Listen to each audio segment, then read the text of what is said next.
I have created the most advanced AI soldier. The wait is over. Tron Ares now streaming on Disney+. We are looking for something you've discovered. And some of us will stop at nothing to get it. Ready? The countdown is complete. There's no going back. Our directive is clear. Hang on! Tron Ares now streaming on Disney+. Rated PG-13.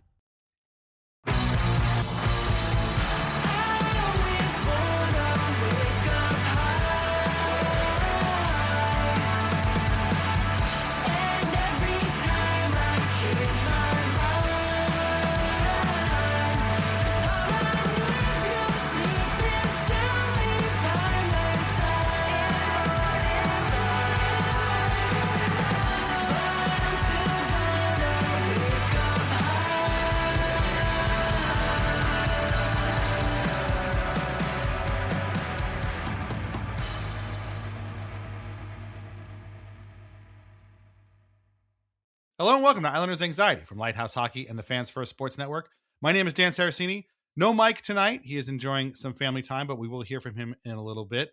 But I have a great co-host for tonight. You know her and love her from Lighthouse Hockey. Direct off a plane from Singapore, it is the jet-setting Jenny Berman. Jenny, how are you doing this evening? I'm pretty good for just getting off a about 15-hour flight. Yeah, I can imagine. So I applaud you for traveling on International Women's Day. So happy that to you, but also on Daylight Savings Time Day. So your internal clock is probably like the watch, the pocket watch in the beginning of the Twilight Zone. Like it's just spinning and flying in space. Like I can't even imagine what's going on. I'm on exact opposite time. I believe it is 8:48 Monday morning in Singapore.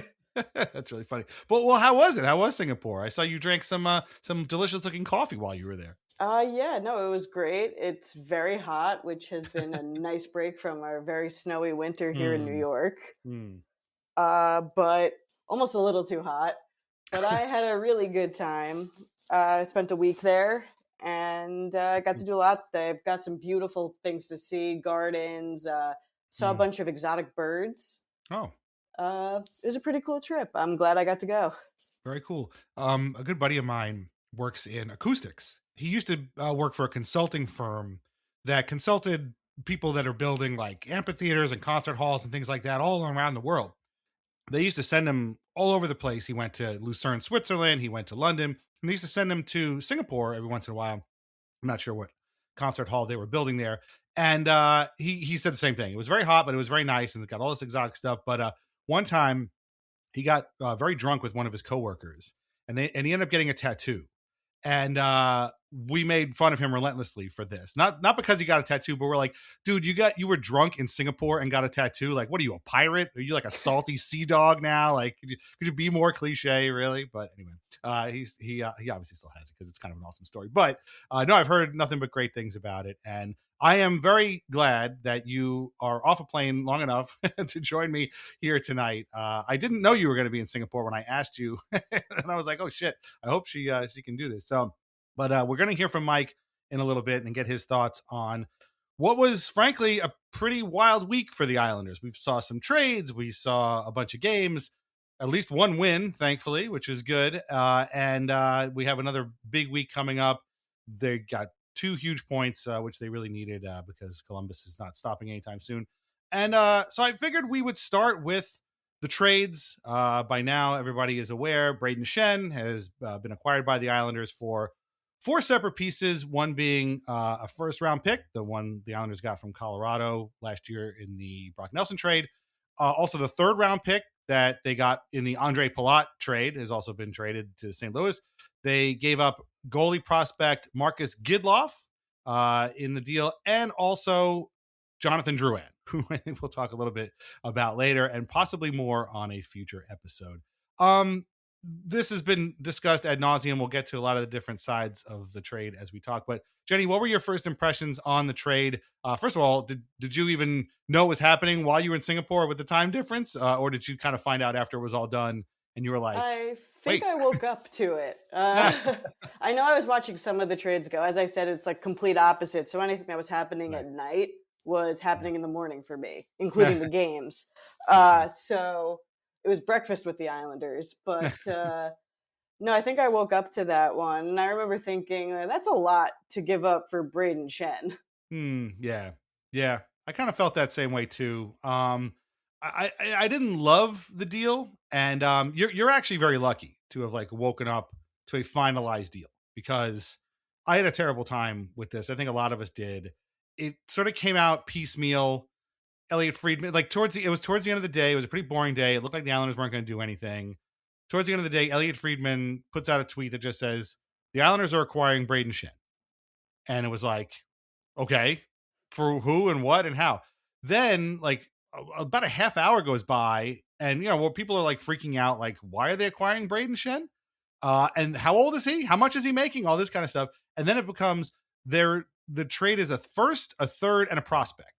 And I think that was from Darren Dreger, or maybe Friedman again. And we were like, okay, which first and which prospect? And also, why are they doing this?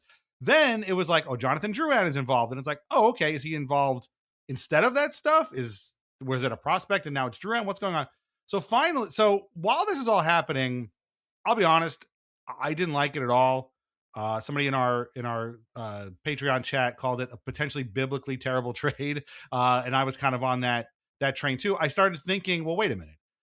What if they're acquiring Schenn and then trading J-G Pageau? Like, what if they're giving up a first round pick, but then they're trading Pageau for a couple of first round picks to someplace else? Because they're different players, but like they kind of play the same position. They're, Schenn is older than Pageau a little bit. Then the full trade comes out, and the inclusion of Jonathan Drouin, I think, changed a lot for a lot of people, because we were all pretty much sick of watching this guy not score for the Islanders. The third round pick is whatever. The first obviously was Colorado's. It's going to be between 26th and 32nd. We'll talk a lot more about the Avalanche in the second half when we get into some other trades from around the league.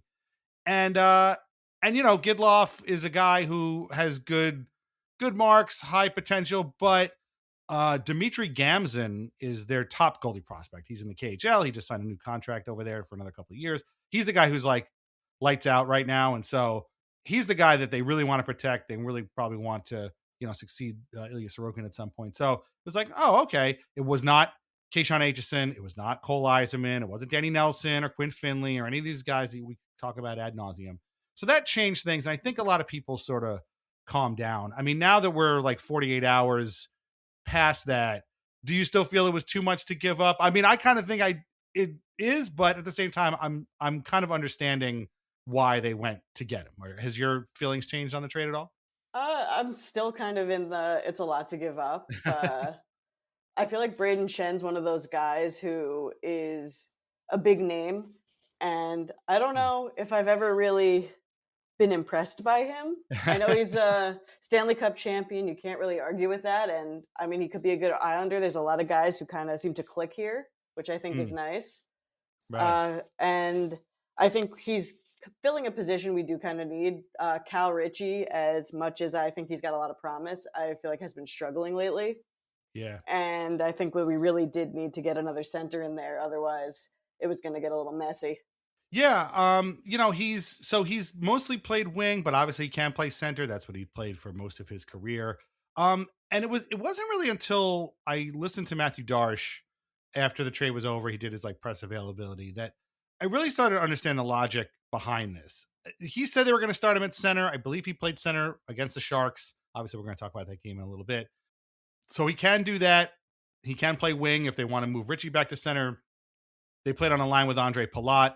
We'll see how long that lasts. I don't know. I'd almost rather see Anthony Duclair on that line and then Palat on the fourth line. But what he said that really made it click for me wasn't even so much about this year. It was more about how and I'm not sure exactly what the wording was, but it was the other thing that I started to think about when J-G Pageau signed his contract extension, which we'll talk about in a few minutes, which is that this trade is really more about guys like Eiserman and Finley and Nelson, because the Schenn has 2 more years on his contract at I think 6.5 or 6.8 million. I'm not sure. But for those keeping score at home, his actual salary is in the 4s. So he's actually, his cap hit is higher than his actual salary. But in 2 years, he will be a free agent, unrestricted free agent. Pageau's contract extension takes him to 3 years. What these deals kind of do is it buys the Islanders time to develop these guys in the AHL or in, keeping Yzerman for another year, possibly at BU or whatever. And it gives them time that they don't need to rush them into the lineup. If they go down to the AHL next year, sorry, I forgot about Victor Eklund. He's supposed to come over to North America next year. If it turns out that they kill it in the AHL, and well, then, moving Schenn becomes, a consideration. But if they don't, and Schenn ends up playing okay for these last 2 years, then you've bought these guys time and they can do the development down there. Again, I don't remember what Darche's words exactly were, but it was something to that effect. And all of a sudden I was like, okay, now I understand the logic of getting this guy. I know he's a little bit redundant.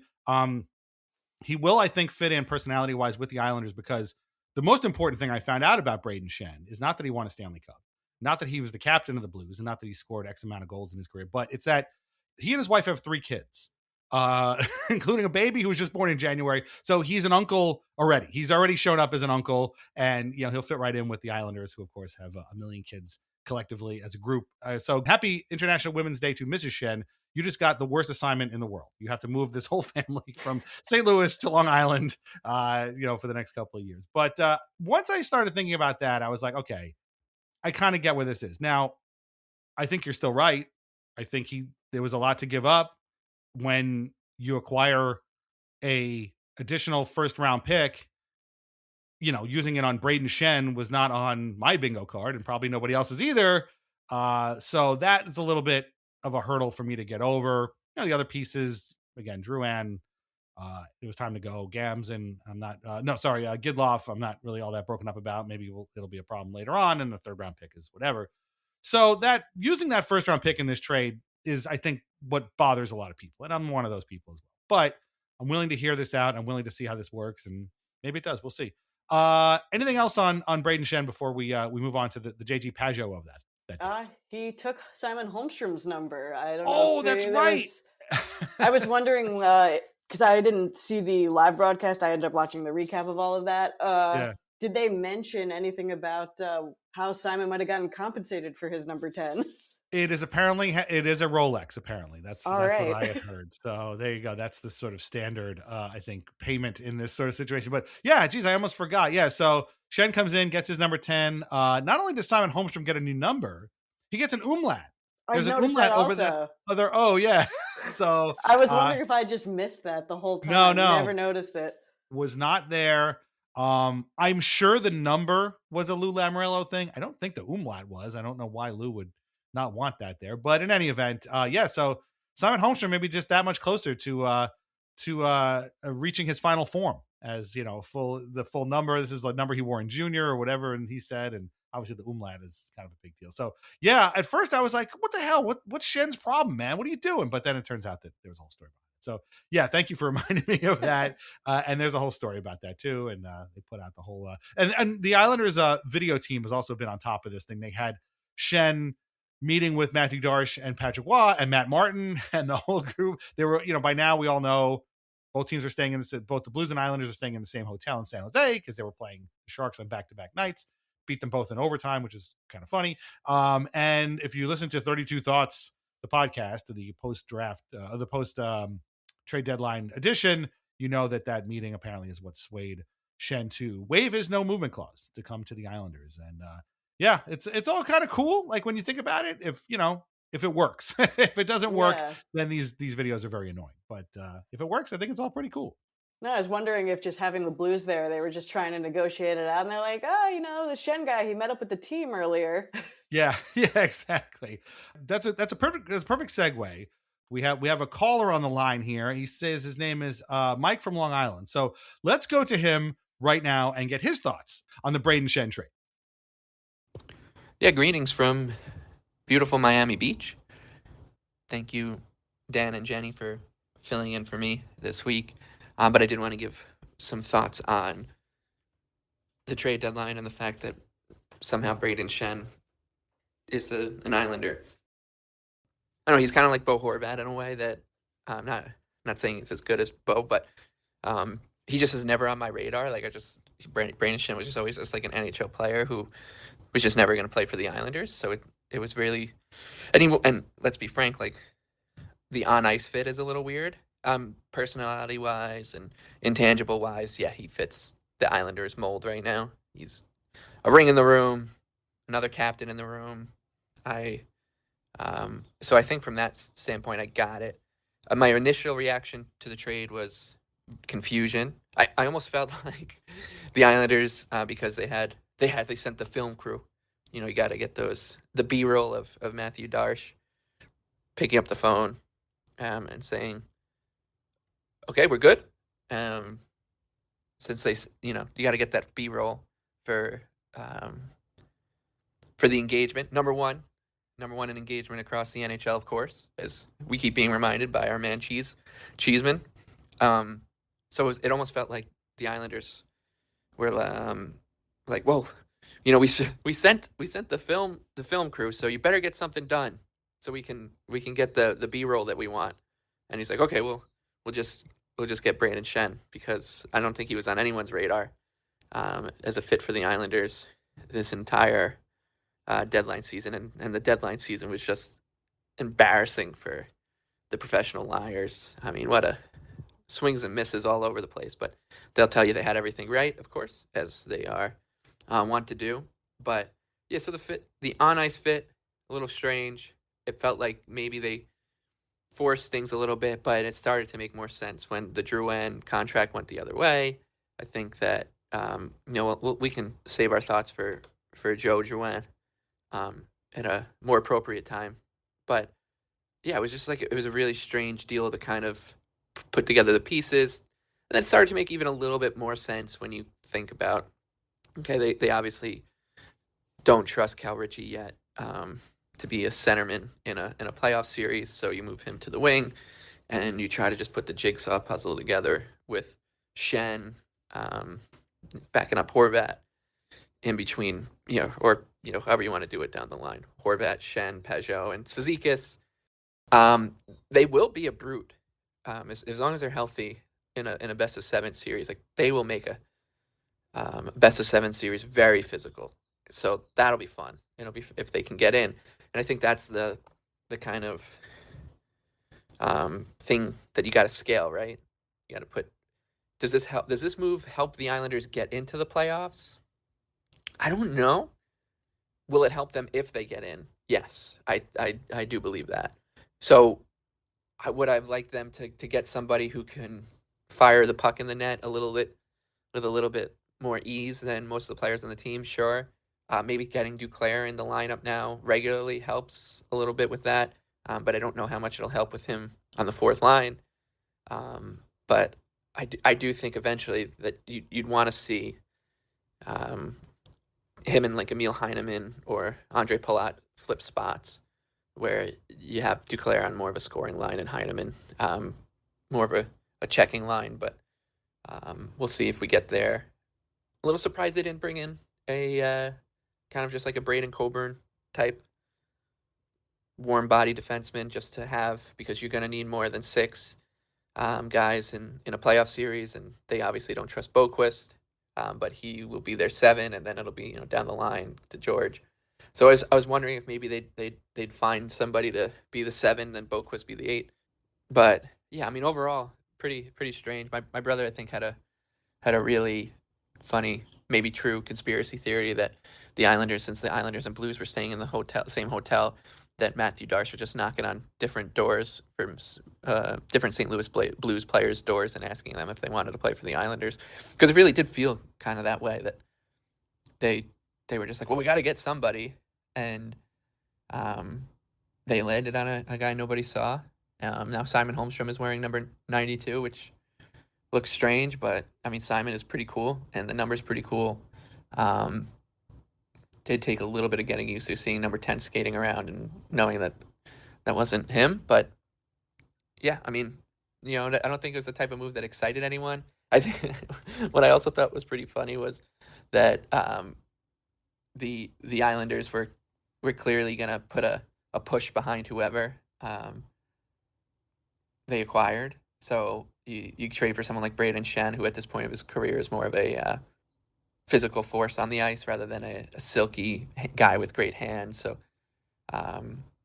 the Brayden Schenn highlights stuff that they were dropping was just funny to me, because it's not like they went and they got William Nylander, right? So it's just like they kind of followed the playbook of how to sell a trade, even though no matter who it was, if they went and they traded for Nick Delorier or Michael McCarron, it was like they were going to do that anyways. That same marketing social push, but yeah, I don't know. It's a really, really funny name to have on the Islanders now, and yeah, happy to have him. I'm interested to see how this all fits. Very happy that they won that game last night. Those were 2 points that they desperately needed, and yeah, and obviously everybody, if it's your thing, you should be getting ready to bet on Jonathan Drouin to score at least 1 goal on Tuesday night, and because that is absolutely coming. And yeah, that's it. Hopefully a good week for them. Schedule lightens up. Thankfully, no more late night starts for the rest of the season, and these guys can just trudge their way into the playoffs, because as we keep saying, like the chance is there for them to get in, win a series. Maybe they get lucky and win 2 or whatever. But yeah, the season has runway to it, and would I've liked them to make a trade that took more advantage of that? Sure, but it's over now. I'm just happy that we don't have to hear about this anymore, and that's more of a summer move for Eej, and so we'll revisit all those guys at the draft. But yeah, thanks for listening. Thanks for allowing me to send this, and yeah, we'll talk on Sunday. Thank you, Mike, for that lovely call. We appreciate it. Yeah, I don't know if the theory your brother has about knocking on the doors just to see whatever blue answers holds up, but I would like to have seen that video as well. So, like I said, the other piece of business for the day was the Islanders signing J-G Pageau to a 3-year contract extension, which nobody saw coming. It's for just a hair less than he was making before. Yeah, I think 4.75 or 4.85, something like that. Listen, we're fans. We were surprised he was still here, that he wasn't traded. People have been trying to trade him for years, including us. But this is the best season he's had in a long time. His chemistry with Holmstrom is well documented at this point, and I'm happy to have him. And again, he is here to play until the next generation of guys show up. And so hopefully, at some point he will be supplanted by Danny Nelson and Quinn Finley, some of these guys. What'd you make of the Pageau extension? Again, we were all surprised. I don't think anybody saw that coming, but I think ultimately he's a player that most of us like and are happy to keep around. And it's a pretty decent number too, right? Yeah, I mean, I feel the same way as you. I like Pageau personally, watching him. We like our guys on the island, but I didn't really expect this, and I do think with getting Schenn as well, you would kind of have expected Pageau to then get traded, make up a first-round pick maybe, especially with the price for centers and anyone like that. We're pretty high this trade deadline, again, just like we got with Brock last trade deadline. Right. So I was a little surprised that we didn't move on from Pageau if we're bringing in someone like Schenn. But I mean, I like Pageau, and he clearly likes it here, and he fit in right away. And so it would be hard to see him go also. Yeah. Mike and I have talked at length about the family trip he and Anders Lee took to Disney World during the Olympic break. I think after that, we should have all known that he was going to come back. But some lovely words also on J-G Pageau's Instagram, if you want to take a look at that, about his how much he loves Long Island and how much he wanted to stay. And of course, the first comment underneath the post was Matthew Schaefer, just with a big old LFG. People they're excited to have him back, and he's an uncle through and through.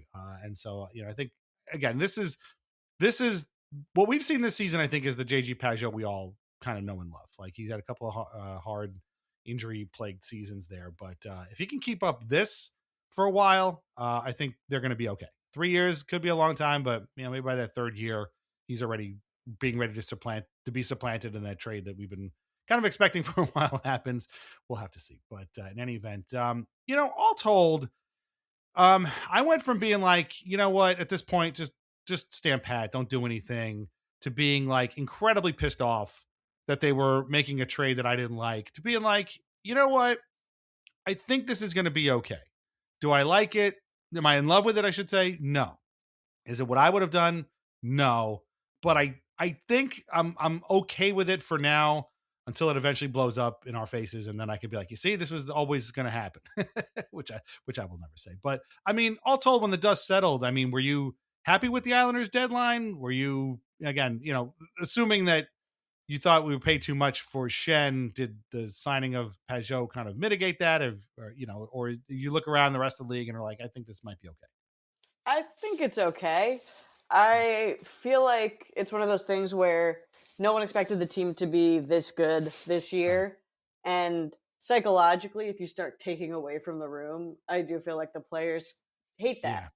Yeah. It's something that you kind of can't do. So it put Darche in a bit of a corner where you have to do something. I think this might have been a little too much, but right. As you said, we'll see. I don't think this is like franchise destroying. That Colorado first round pick might be 32nd. Right. Yeah, exactly. And actually Darche made that point too. Like, we kept all of our prospects. They don't have a second or third round pick next year. They have a first, and then, everything else fourth on. But as I looked at Puckpedia before we got on here, Anthony Duclair's full no movement clause becomes a 16 team no trade clause next season. And, he's making a pretty reasonable amount. And, I could see him getting traded for a third round pick or maybe a second, or maybe both a second and a third round pick. So there are ways to get extra picks. And I think Darche will explore that. But for now, Mike made the point too.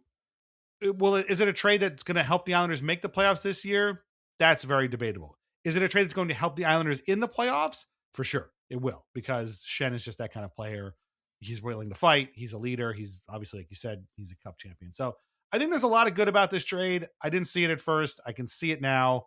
And just hopefully they can keep those vibes going. And, anytime a guy waives his no trade clause to come to the Islanders, I'm okay with it. Yeah. Knowing that he had to waive a no trade clause did make it feel a little bit better. Yeah. You talked about Schaefer and stuff. So I think that's about it for the trade. Again, we'll have to see how it goes. And there's still plenty of time to hate on it, but I think for now I'm okay with it. Now, that being said, trade deadline was not the only thing that happened this week for the Islanders. They had 3 games, 2 of them disastrously terrible, one of them exhilaratingly fun. Let's just talk about those 2 losses and get those out of the way. Southern California was not kind to the Islanders, a 5-1 loss to the Anaheim Ducks last Wednesday. And then they followed that up with a 5-3 loss in LA the next night. Against the Ducks, the Islanders went up 1-0 on Anders Lee's 304th career goal, tying Clark Gillies for 4th all-time on the Islanders list. That is an unbelievable statement to say. And it was a nice goal. Tony DeAngelo's shot, tipped down by Lee. He scores. And then the whole thing went to hell right after that. Drouin falls down. Next thing you know, Carter Gauthier scores. Then it was Gauthier scored again while everybody's standing. And then everybody's standing around. The shot goes off Mayfield's foot and to Beckett Seneca. Makes it 3-1 Anaheim. 3 goals in 5 minutes and 45 seconds. The start was great. The rest of the period stunk. Third period going into it was still 3-1. You're like, maybe they can get it back here. No, Ryan Poling scores right in front, like right off the bat, makes it 4-1 Anaheim. And why I watched the rest of this game, I have absolutely no idea. David Riddick was pulled with 8+ minutes to go. Nothing happened except for Frank Vetrano's empty net goal. I thought Riddick was actually okay in this game. I saw a lot of complaining about him. This was one of the better games he's played in like the last month and a half or so. They just gave him no help whatsoever on the defensive end. And it was, especially in that first period, it was pretty bad. And Ville Husso had to make 42 saves. Like, the Islanders had a lot of shots in this game, but almost none of them were of the high danger variety. And Scott Mayfield and Adam Boqvist, I never need to see these guys ever paired up again. They were so bad, but the whole team was frankly very sloppy. were you able to catch this game, or at least catch the quote unquote highlights? I use Yeah, that term very loosely. Yeah, I caught the lowlights. Yeah. Yeah, I mean, I also saw, I looked a little bit at the post-game stats, the expected goals versus goals. It was one of those, both these games, Anaheim and LA. I saw that it was the Islanders putting up a bunch of chances and scoring nothing, basically. Pretty much, yeah. And well below what it should have been. And I was like, all right, look, these games happen. If you have sometimes a goalie puts up a 40 save performance. Yeah. This was very weird. I kept seeing that shot counter go up and being like, yeah, but who cares? Like, none of these things are none of these things are going in. And this was a bad game. But then you thought, yeah, you know what? It happens. You're out in the West Coast. It sucks. The Ducks are a good, young, fast team. Get some points in LA and you'll be okay. That is not what happened. Again, 5-3 loss. It was 3-0 halfway through the game. Of course, Artemi Panarin scores his first goal as an LA King against the Islanders. He didn't score that much against the Islanders as a Ranger, and then he goes to LA and scores in his first goal as a King. But Bo Horvat did have a hilarious goal with 1 second left on the clock right after a faceoff win to make it 3-1 at the end of the second period. And you thought, hey, you know what? Come out, have a good period, get a point, maybe lose an overtime or something like that. But nope, didn't happen. They traded goals. Adam Pelech scored a shorthanded goal.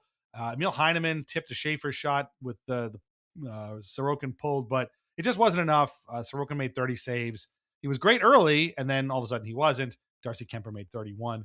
This wasn't just Panarin's first goal as a King. This was Anze Kopitar's 1,500th game. It was DJ Smith's first win as LA Kings coach. So, as again, somebody said in our Patreon chat, there was no way they were going to win this game. Too many milestones to hit, too many guys to get well there. So what are you going to do? I am very thankful that I missed this game because my wife and I were at a concert. So I have a very few notes here, but I mean, again, this one was different than the Ducks game, but basically the same. Just too much sloppy, too much nothing. I heard that in this game, I believe Drouin missed an empty net shot, and I have to feel like these two games were what convinced Darche that it was time to pull the trigger on the trade. Yeah, that's probably true. I didn't see that. I've kind of tuned out a lot of the Drouin complaining. I mean, I do it too, but I hadn't seen that. But if that is the way he went out, well, then he died as he lived, missing empty nets. And when he was traded, I posted on Blue Sky that in honor of the man, I'm going to go out to a field and shoot pucks towards a barn, and then I'm going to miss everything high and wide. I think I mentioned to you there also, in my section, my dad has become a bit of a celebrity for just razzing Drouin the entire game. They basically expect it now. They're like, there's your boy on the ice. And so I'm not sure what's going to happen now. Yeah. Well, what's going to happen is you and your dad are going to get on a plane to St. Louis and, Raz Drouin as he plays for the Blues when he's definitely going to score at least one goal against the Islanders. But your dad was doing the Lord's work, making our voices known. So thank him for me. But I'm pretty sure Jonathan Drouin knows exactly what's he's been around the block and he knows what's going on. And, I think the trade is probably a relief for him it's as much of a relief for him as it is for us. I think it just wasn't a good fit here. No, it should have been, but it wasn't.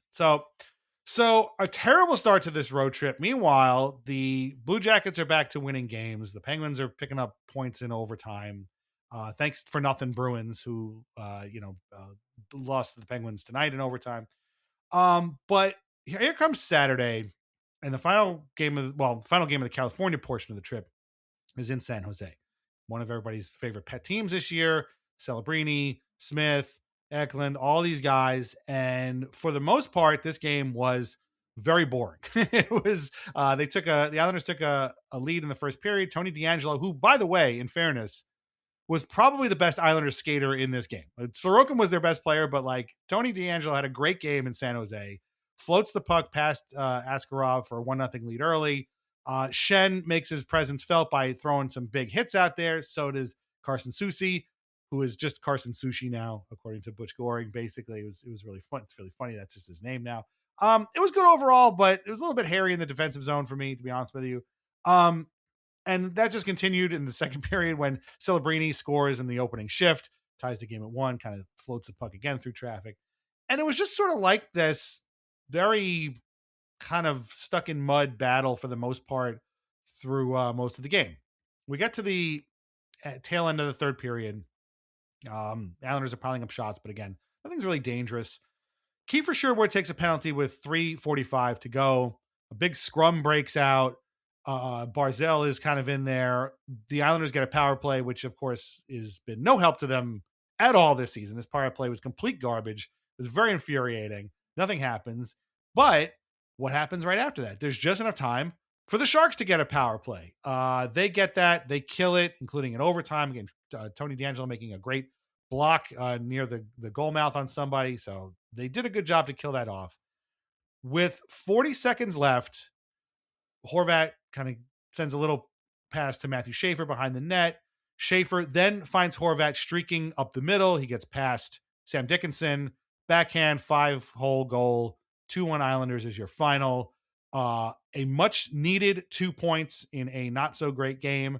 Sorokin was fantastic. He made 30 saves. He was sort of back to his normal Vezina self that we've seen all season so far. Askarov made 32, was fighting it all night. His mask kept popping off. They kept having to fix it. The Islanders did go over 3 on the power play, and it was a dreadful over 3. It was probably the worst over 3 we've seen in a long time. There was a lot of drama, though. That's just the game. Islanders win 2-1. Again, Bo Horvat, perfect in overtime. They are 9-0 in overtime this season, so that's awesome. But, like, you got Askarov flopping in the crease. You've got Celebrini and Barzal going for the same puck. Celebrini is behind Barzal and kind of runs his face into Barzal's shoulder. I guess Barzal never moves. And so Celebrini kind of skates into him. The Sharks broadcast is going crazy. The fans are going crazy. People are saying all kinds of stupid things about the Islanders. I love these Western Conference teams that see the Islanders once a year and conclude that they're the dirtiest, nastiest, most awful team in the league. And it's like, guys, have you ever watched this team play? Like, maybe they'd be better if they were a little bit more edgy, but they're not. So Stars fans can take a seat with Sharks fans and just shut up. I mean, seriously, please just stop. If you think that Matt Barzal is one of the dirtiest players in the league, please dunk your head in a toilet, because that is complete nonsense. Bo Horvat did get into it with the Sharks bench and actually got fined today, $2,500 for flipping Eklund, the other Eklund. What's his name? William Eklund. William Eklund. Thank you. His visor. Apparently, I heard that somebody on the Sharks bench stole Bo's stick and wouldn't give it back, and that's what kind of set the whole thing off. So there was a lot of drama here, but they needed those points desperately and are back up. They were in second place in the Metro for most of today until, again, the Penguins had an overtime. So it was great to see. It was much needed, and it was very spicy at the end. But the 2 hours preceding that were pretty boring. I know you were about to get on a plane or were you on a plane while this was all unfolding? I was on a plane. Yeah, my flight was a little bit delayed. I was on a plane. So I only heard that we won 2-1, just kind of looking at notifications through bad Wi-Fi on the plane. The worst.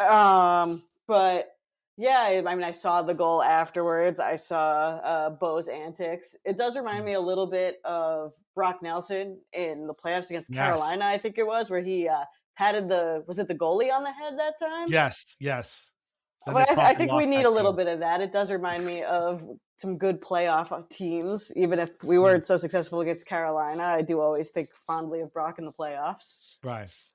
Yeah. So maybe we need a little bit of that petty nonsense to get things going. I wonder if, I think I'm giving him too much credit, but I wonder if having Brayden Schenn here, again, a guy who's a captain, he's a winner, he's had a long career, and a guy who's willing to throw the gloves, very willing, in fact, to throw the gloves. I wonder if that does give them a little bit more of an edge, like you said, a little bit more, kind of willingness to do this kind of stuff. I mean, not that they weren't before, but like, I don't know if I've ever seen, Bo like sort of jaw at the other bench or like he's tipping the guy's visor. So it was funny. And again, oh no, Sharks fans hate the Islanders now. Oh no, what are we going to do? Just join the club, guys. It's 31 other teams that hate the Islanders. Like, I don't know what to tell you. Like, people are like, they're like jumping out of roofs to condemn the Islanders for all these heinous acts. Okay, guys, great. This has been going on my entire life. Like, they're the easiest team in the NHL to hate. They have the smallest fan base, the smallest media contingent. You're never going to see them again this season. We're going to extract revenge when next December. Okay, sure. Yeah. I mean, that's a little bit, in fairness, that is sometimes how I feel like our fan base gets about some of the Western Conference teams. Sure, yeah. I can't say that I didn't feel the same way about the Stars after Rantanen. Suddenly, Mikko Rantanen is the dirtiest player in the NHL. Forget about Tom Wilson. Forget about Marchand. It's Mikko Rantanen. That's true. Well, he was at one point leading the league in penalty minutes. I don't know if he still is. He probably isn't. But he did have some back-to-back boarding incidents, I think, right? That's right. Well, I mean, I've been saying on this show for years that whenever the Islanders and Stars get together, weird shit happens. Like, I remember Franz Nielsen had his only hat trick against the Stars. I remember, like, there was a game, Matt Molson had, like, I think 2 goals or a hat trick, and they lost. I think the Islanders lost the game like 6-5 or something. It's always like a crazy thing. And so that whole thing didn't bother me. And I've never particularly thought Rantanen was that clean a player. So I see where you're coming from, though. This always happens, but I don't know. For some reason, the Islanders are always involved in these types of things. Yeah, it's like you said, we're easy to hate. It definitely. But in any event, like I said, the Islanders needed those 2 points.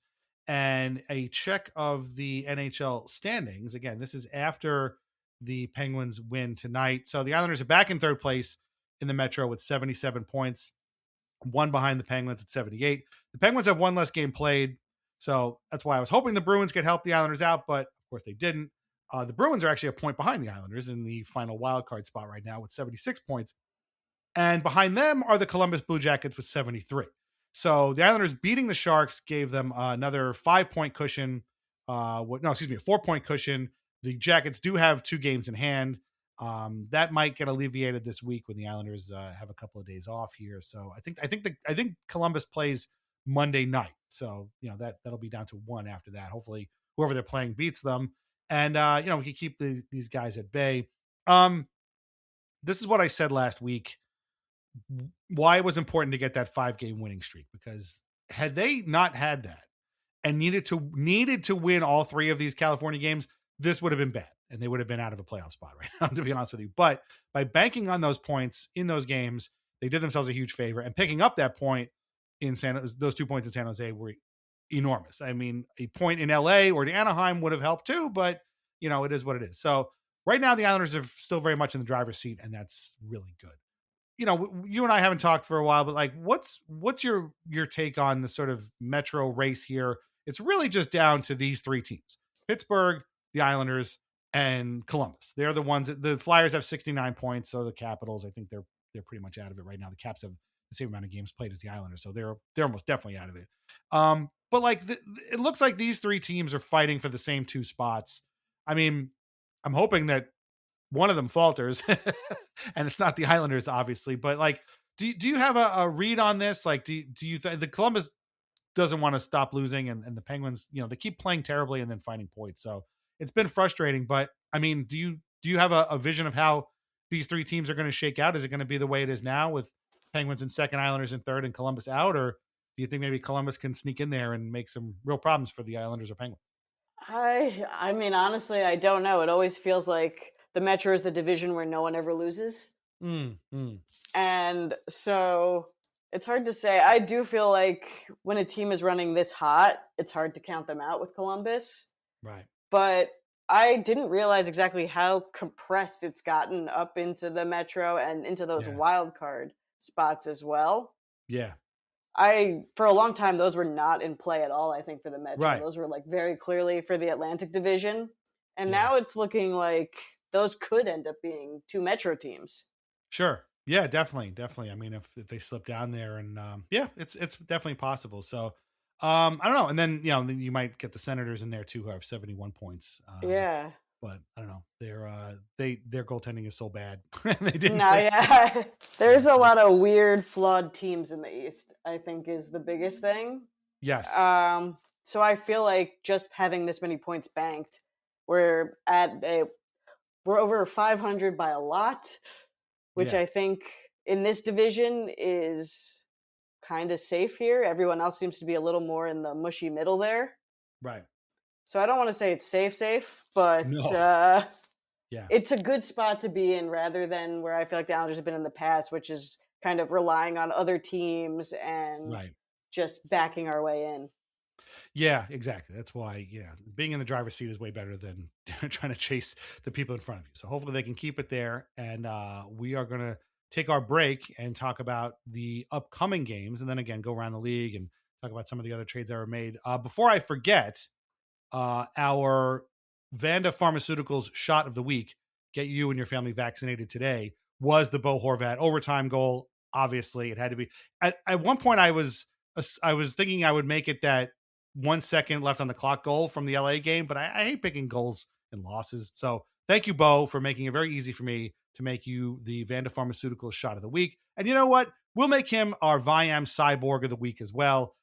He's one of the few forwards that actually played well in these games, I think, whereas most of them were pretty quiet. In fact, Barzell, until all that chaos happened at the end of that Sharks game, was pretty quiet. I think they called him out on the broadcast too. So so Bo Horvat, Vanda Pharmaceuticals shot of the week, get your family vaccinated today, and the Viam Cyborg of the week. Quite a week for Bo, which follows in the footsteps of Matthew Schaefer, who was last week's #1 star of the week, which is pretty wild. I'm sure he's the only 18-year-old that's ever done it, because he's the only 18-year-old that does most of the things that he does, which has been really wild. So we're going to take our break. We'll come back. We'll look at the games coming up, and then we'll look at some trades from around the league at the deadline. All right, join us on the other side. Thanks. The fine folks at FOCO are having a buy two, get one free sale on t-shirts all through March. They have dozens of styles for the Islanders and just about any other team you could think of. Go to FOCO.com or use the link in the podcast description to browse the store, then use the code ANXIETY241. That's anxiety, the number 2, FOR, then the number 1 to take advantage. The offer ends March 31st, so don't wait. That is FOCO, FOCO.com. VintageIceHockey.com. Over 100 classic hockey logos on t-shirts, jerseys, hats, mugs, and more. Long Island Ducks, Albany Riverettes, Danbury Trashers, Kentucky Thoroughblades, and so many more. Plus a full line of Islanders Anxiety merch, with our portion of the sales going directly to the Center for Dementia Research. These incredible items cannot be found in stores, so shop VintageIceHockey.com today. Relax, sit back, and enjoy wine from The Pinot Project. Rosé, Pinot Grigio, or a Pinot Noir that was named a Best Buy by Wine Enthusiast magazine. These wines are delicious, affordable, and available at area wine shops and at UBS Arena. Learn more at thepinotproject.com. And please, drink responsibly. Experience a membership that backs what you're building with American Express Business Platinum. Unlock over $3,500 in business and travel value annually with statement credits on select purchases from brands like Dell, Hilton, and Adobe, and other benefits. American Express Business Platinum. There's nothing like it. Based on total potential value of statement credits on select purchases and other benefits, enrollments required, monthly and other limits and terms apply. Learn more at americanexpress.com/business-platinum. The world moves fast. Your workday, even faster. Pitching products, drafting reports, analyzing data. Microsoft 365 Copilot is your AI assistant for work. Built into Word, Excel, PowerPoint, and other Microsoft 365 apps you use. Helping you quickly write, analyze, create, and summarize. So you can cut through clutter and clear a path to your best work. Learn more at Microsoft.com/M365 Copilot. Raise the rudders! Raise the sails! Raise the sails! Captain, an unidentified ship is approaching. Over. Roger. Wait, is that an enterprise sales solution? Reach sales professionals, not professional sailors. With LinkedIn ads, you can target the right people by industry, job title, and more. Start converting your B2B audience today. Spend $250 on your first campaign and get a free $250 credit for the next one. Get started today at linkedin.com/campaign. Terms and conditions apply. Instagram teen accounts have automatic protections for what teens see and who can contact them, plus time management tools. and Instagram will continue adding built-in safety features to help create age-appropriate experiences. Learn more about teen accounts and Instagram's ongoing work to protect teens online at instagram.com/teenaccounts.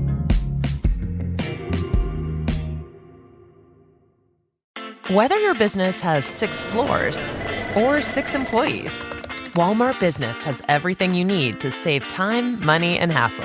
You can restock your break room with bulk ordering or bulk up your ordering team with shared payments. And you can get it all delivered straight to your business's door, whether that's on Wall Street or Main Street. Walmart Business. It's the Walmart you love, now for your business. Learn more at business.walmart.com.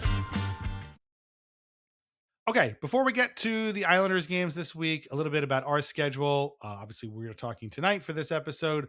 The only other thing we got coming up this week is on Thursday. We have a very special presentation of Country Club Atmosphere exclusively for patrons. I wanted to put it out a little bit earlier because it's a little bit Olympic themed, and we got a great guest, and I wanted to make sure that it was out as early as possible. So that's coming out on Thursday, again, at the Patreon for Country Club tier subscribers only. If I didn't do my spiel before, sign up at patreon.com/IslandersAnxiety for ad-free episodes, bonus podcasts like Country Club Atmosphere, chats, written posts, the whole thing. You can get our release calendar for free, or you can try a 7-day free trial of our Country Club tier and listen to our Country Club Atmosphere episode this Thursday. So that's it. Mike will be back next week. Also next week, we'll be doing our next monthly mailbag episode for March. So if you want to ask us a question, again, Country Club tier over at patreon.com/IslandersAnxiety. I should also mention here, by the way, that this is not the last time that you will be hearing Jenny on these airwaves. We recorded a Weird Islanders, the podcast with her a few months ago. It will be coming out in May. It is awesome. And it's about a player that you all know. I promise you.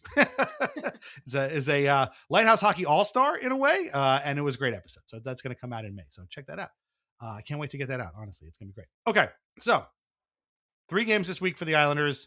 The final game of their last real road trip of the season is Tuesday in St. Louis. The Brayden Schenn versus Jonathan Drouin Bowl. That's a 7:30 start, and that is on TNT. So we're going to have to deal with that, and also HBO Max, obviously. And then it is back home for a very rare Friday-Saturday home back-to-back. Friday versus the Kings. That's a 7 o'clock start. And then Saturday versus the Calgary Flames, also a 7 o'clock start. Both of those are on MSG, of course. I'm just going to be blunt. I hate saying this on this show, but sometimes it needs to be said.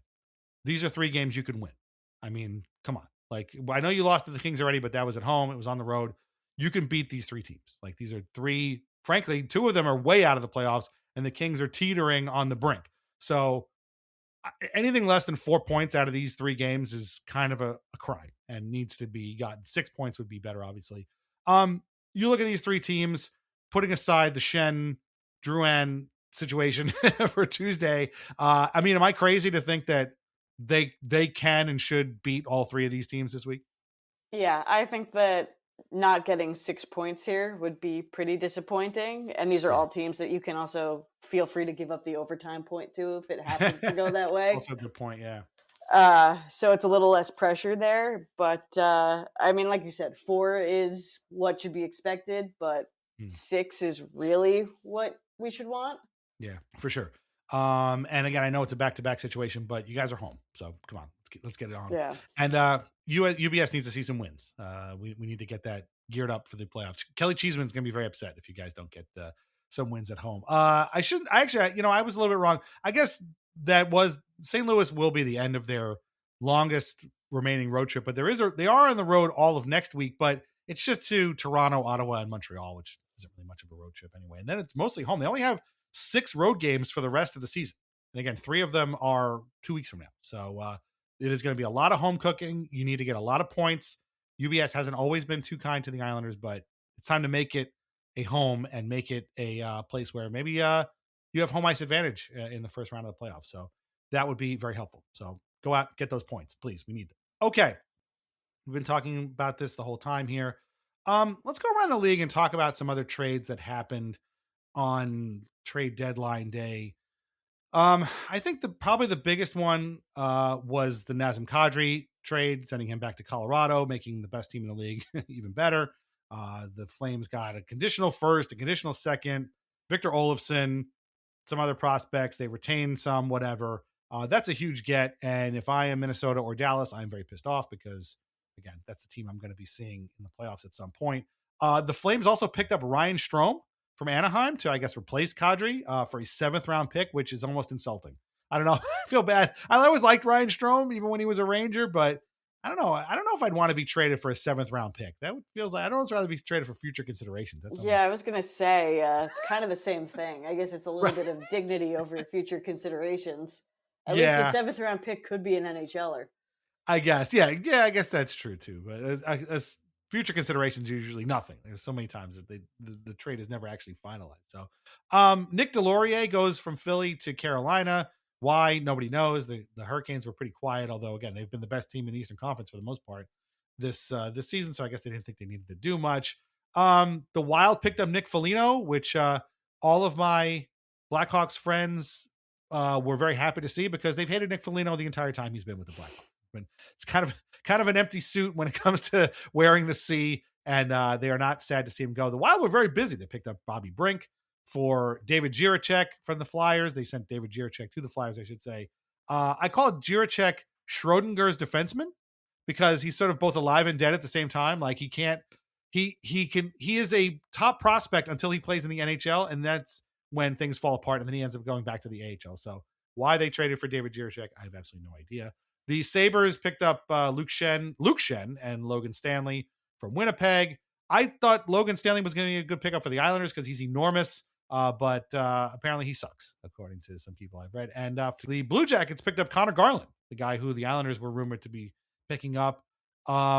He's very small, and he's on a very long contract for a lot of money. So I'm really not all that broken up about it. But I guarantee, I don't know how long he's going to be a Columbus Blue Jacket, but however long it is, he will definitely score his most points and goals against the Islanders because that's just how these things work out. Yeah. There was a lot more. We're not going to go through all these. Obviously, we don't need to do that. But were there any that caught your eye? Either ones that I mentioned or other ones that happened during the course of the day? The Colton Parayko not trade. I thought was pretty interesting. I don't know how many times you really see that happen. I feel like these guys have the no trade clauses, but they kind of already work out ahead of time whether they're going to go to the team that they want to trade them to. Yeah. But in this case, obviously they didn't. And I honestly wondered if part of the conversations that we were having with the Blues were about Parayko until it was very clear he just wanted to stay in St. Louis. Yeah. I wonder about that too. Elliot Friedman was not particularly forthcoming with a lot of information. He kept dancing around this idea that like the Habs had something cooking, but he wouldn't say who or why or how. And it was very annoying that he just would not say what it was. Like, just tell us who it was. Was it a forward? He would say. It was very annoying. It was on Saturday's headlines, Hockey Night in Canada. Go check it out if you want to see absolutely nothing. But that's interesting. I never thought of Parayko as an Islanders target, but I never thought of Brayden Schenn as an Islanders target either. So I guess it's entirely possible. I guess we should talk listen, God knows there's too many people talking about the Leafs already, but they did trade Bobby McMahon. They traded Scott Lawton. McMahon went to Seattle for a couple of picks. Lawton went to LA for a couple of picks. Nobody's really happy about it. And that makes me happy that nobody's happy in Toronto about it. So there you go. And then there was a bunch of trades that snuck in after the 3 p.m. deadline, Frege, because it's still open. I didn't realize that Tanner Pearson went to the Sabres. And I didn't realize that Brennan Othman went from the Rangers to the Flames. And that was pretty much the only trade that the Rangers made aside from Artemi Panarin. I don't know. This was kind of a dud, this whole trade deadline. I mean, were you following it at all? I mean, I know you had better things to do with the exotic birds and beautiful locale. You're not a huge loser like me sitting at home watching the stupid Sportsnet goddamn show about it. I'll get into it in a minute. But I mean, ordinarily I do usually have that on. So I can't say that I'm much better, but I was only following it a little bit. I saw everyone posting the charts about how your team is an idiot because they traded for a guy who only contributes, 0.1 expected goal. And I mean, I put stock into these things, but I do think it's sometimes funny seeing these charts and seeing people freak out, and it's like a very, very mild number. Yeah. Right. Yeah. No, I know that's the way it kind of is. And it's, I mean, I felt that way a little bit about the Schenn trade, although, I get where he's coming from. Like people are coming from, he's not a normal fit, like Mike said too. But yeah, people getting kind of worked up about, Derek Pouliot for Aiden Thompson. When I see a lot of these trades where I'm like, that guy was still playing. That's where I get. That was like me with Vinny Hinostroza got traded to the Panthers, and I was like, I thought he already was a Panther. Like I didn't realize. And so, I thought that was kind of a funny thing too. Oh yeah, sorry. I can't believe we forgot. John Carlson isn't a Washington Capital anymore. That trade, the reason I forgot is because that trade happened at like 1 a.m. and everybody woke up and were like, huh? Just for a conditional first and a third. I don't know.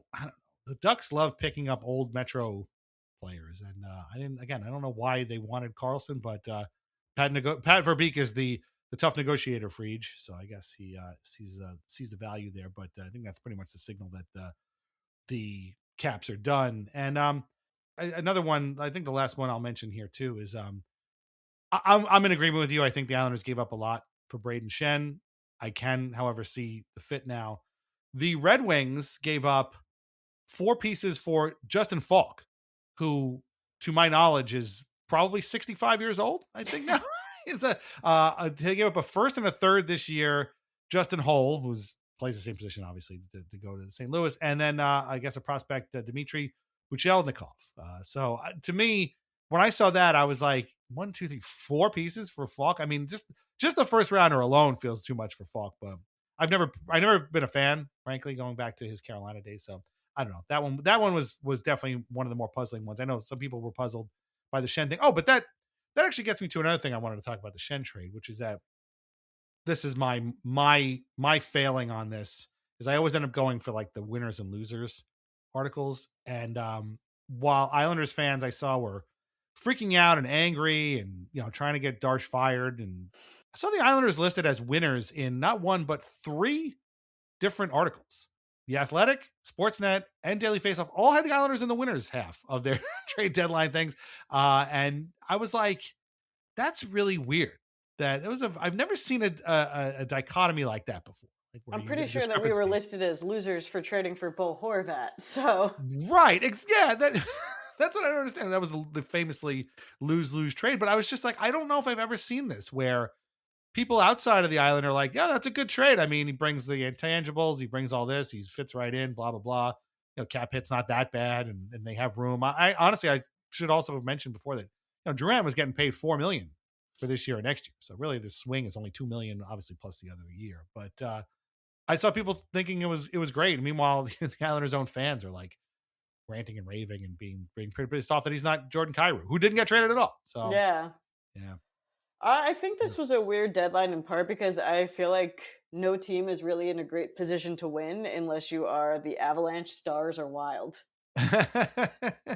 Right. Or the Sabres, who now all of a sudden Yeah, they did a lot of business, the Sabres. Yes, they did. And again, they were listed as losers in a lot of these articles, and I'm like, I don't know. I thought they did okay. I mean, they got a lot of guys, and hell, they're going for it. Why not? So yeah, it was a weird trade deadline. A lot of the trades, were happening beforehand. Obviously, the Islanders making their trades. So, bit of a dud, but I watched the Sportsnet show this year. Please don't ask me how, because I will not reveal how I did that, but I did that. And I got to say, it was a little bit more entertaining than the typical TSN Trade Center, which is usually pretty bad. I vowed never to watch Trade Center again because Bob McKenzie had retired. They brought him back for some skit, and I was like, nope, not doing it. No Bob on the insider's desk, not for me. So it was a little bit better, but still completely useless. Just really bad, and just not talking about. They're having these discussions and then not talking about trades that are actually happening, and not that they had a lot of trades to talk about, that much until whatever 3:00 or 2:30 or something like that. So I don't know, but it just feels wrong to not to not like watch these shows on trade deadline day. I don't know how else I would follow it. And I don't know. I hated myself the whole time I was doing it, but I felt I had to do it.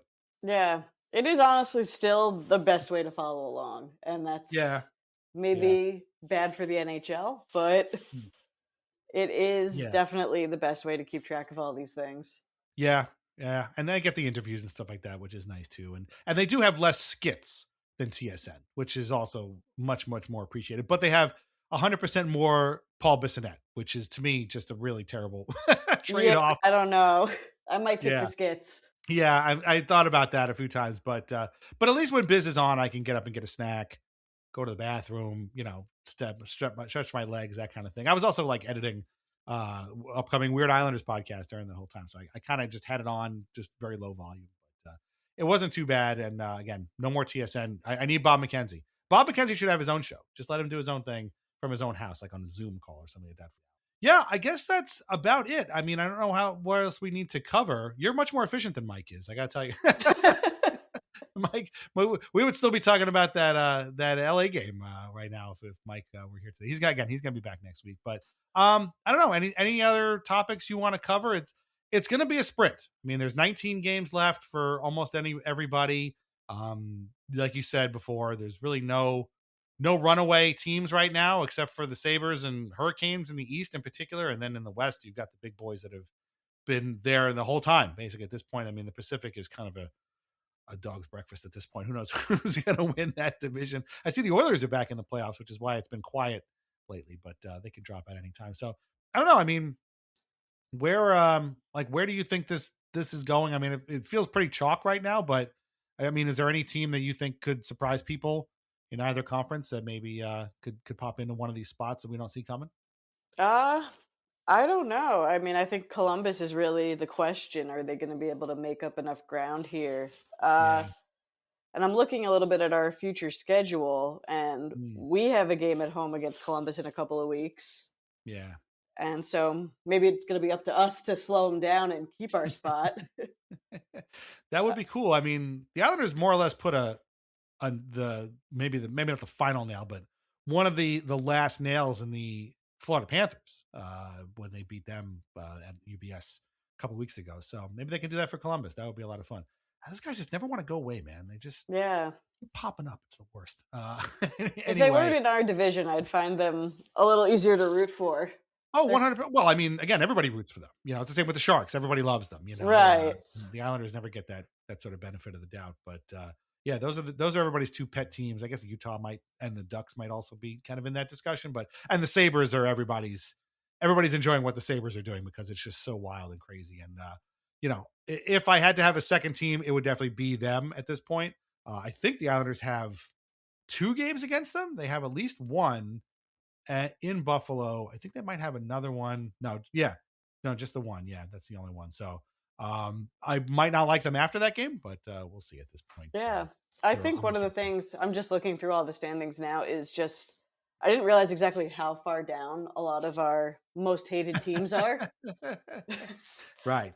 Rangers, the Leafs, the Devils, and even the Capitals, they're all pretty far down there.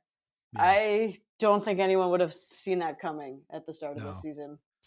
No, and in fact, the Caps at one point, nobody's really talking about this because they're talking too much about the Leafs, honestly, and the Panthers. But like the Capitals at one point were like in first place or second place in the Metro, and then they just had a horrendous December and they have never recovered. So, I don't know what that means. It's kind of crazy. I guess it means John Carlson gets traded down. Yeah, it's fun to be kind of on the winning end of Metro Division in collapse, though. Yes. You're 100% right, and let's hope the Islanders can continue that winning and ride this thing all the way to a playoff spot in these last 19 games or so. Well, Jenny, this has been a pleasure. Thank you again for coming on. It's been a very, very long day for you. Yeah. And I appreciate it even more that you actually did this. You didn't have to, but you could have been like, dude, I'm getting off a plane, from the other side of the world. I can't do it. Maybe some other time, but I really appreciate you doing this. And high battle level.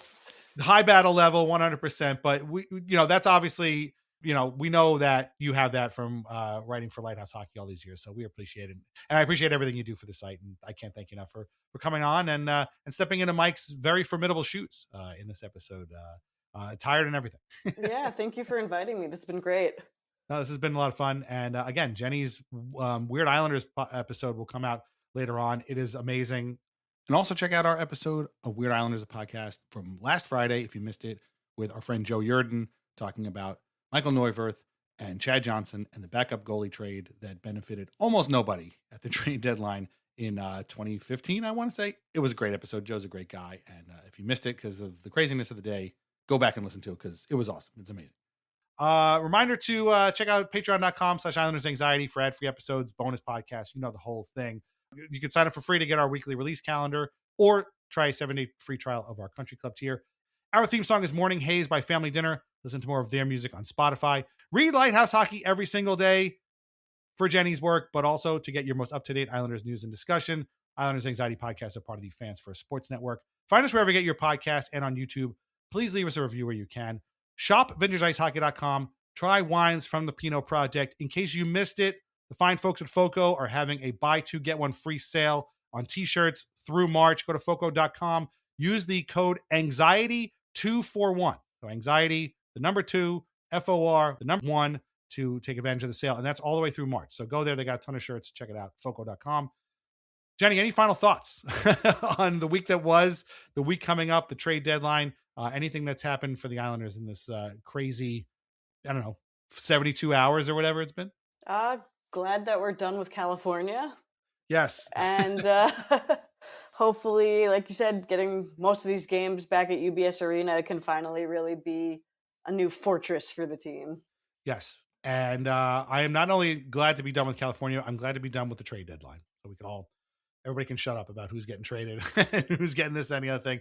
What's done is done. And now we see where it takes the Islanders throughout the rest of the season. Thank you very much for listening. We'll be back next week. Mike will be back next week, obviously, and we'll talk about how these 3 games work out. And we will talk to you soon. Take care. Bye-bye.